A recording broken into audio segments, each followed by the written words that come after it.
প্রায় ৬ বছর পার হলেও এখনও শেষ হয়নি ঢাকার ধামরাইয়ে বংশী নদীর উপর সেতু নির্মাণের কাজ। ফলে বর্ষা মৌসুমে নৌকা আর শুষ্ক মৌসুমে বাঁশের সাঁকো দিয়ে ঝুঁকি নিয়ে নদী পাড়ি দিচ্ছেন সোমভাগ ও ফুকুটিয়া এলাকার অন্তত ২০টি গ্রামের মানুষ। ২০১৯ সালে ঢাকার ধামরাই উপজেলার সোমভাগ ইউনিয়নের সোমভাগ ফুকুটিয়া এলাকায় বংশী নদীর উপর ৯৮.১০ মিটার দৈর্ঘ্যের একটি সেতু নির্মাণের উদ্যোগ নেয় এলজিইডি। জিডিপি ৩ প্রকল্পের আওতায় সেতুর নির্মাণ ব্যয় ধরা হয় প্রায় ৫,৭০,০০,০০০ টাকা।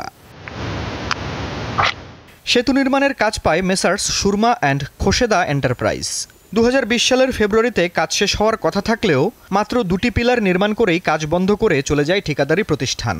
পরে এলজিইডি তাগাদা দিলে ২০২২ সালের শেষের দিকে আরও ২টি পিলার নির্মাণ করে আবারও কাজ বন্ধ করে দেয় ঠিকাদার। সেতুটি না হওয়ায় শুষ্ক মৌসুমে বাঁশের সাঁকো আর বর্ষা মৌসুমে নৌকা দিয়ে নদী পার হচ্ছে অন্তত ২০ গ্রামের মানুষ। রোগীকে সময় মতো হাসপাতালে নিতে না পারায় ঘটেছে মৃত্যুর ঘটনাও। এই গত বছর ডুবে মরে হাতকে উঠাইছি বাচ্চা পোলাপান, ব্যাগ বই সই সব তলে গেছে গা। একটা রোগী অসুস্থ হয়ে গেলে ডেলিভারি ওই পারে অনেক রোগী মারা হয়ে গেছে, এমন রেকর্ড আছে এই এলাকায়।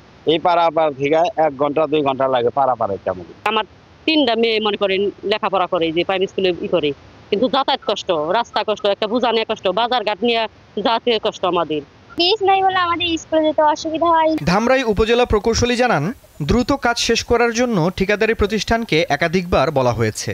কাজটি বন্ধ থাকার কারণে আমরা ঠিকাদারকে চিঠি দিয়েছি এবং ঠিকা চুক্তি মোতাবেক আমরা ঠিকাদারের ব্যবস্থা গ্রহণ করার জন্য আমরা ঊর্ধ্বতন কর্মকর্তার কাছে লিখব।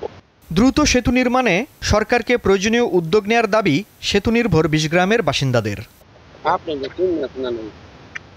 দীপ্ত বার্তা কক্ষ।